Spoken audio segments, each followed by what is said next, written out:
آج کراچی میں یوم علی کا جلوس نشتر پارک سے برآمد ہوا۔ کراچی میں یوم علی کرم اللہ وجہ کی مرکزی مجلس کے بعد مرکزی جلوس نشتر پارک سے برآمد ہو کر حسینیہ ایرانیہ پر اختتام پذیر ہوا۔ جلوس کی گزرگاہ پر سیکورٹی سخت انتظامات کیے گئے۔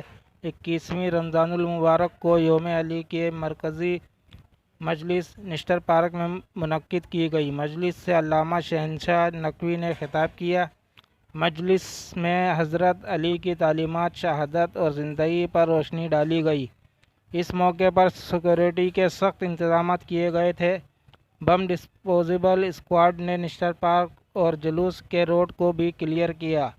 یوم علی کے جلوس کے موقع پر کرونا وائرس سے بچاؤ کے لیے حکومتی تجویز کردہ SOPs کا خاص خیال رکھا گیا۔ مجلس کے موقع پر اسکاؤٹس اور انتظامیہ نے عزاداروں اور ماسک اور دستانے تقسیم کیے۔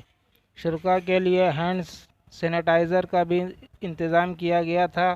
مجلس کے بعد مرکزی جلوس نشتر پارک سے ہو کر اسکاؤٹس کی قیادت میں برآمد ہوا اور اپنے روایتی راستوں سے ہوتا ہوا حسینیہ امام بارگاہ کھارا در پر اختتام پذیر ہوا۔ مرکزی جلوس کے موقع پر جلوس کی گزرگاہ پر سیکورٹی کے سخت انتظامات کیے گئے تھے اور کنٹینر لگا کر سیل کیا گیا تھا۔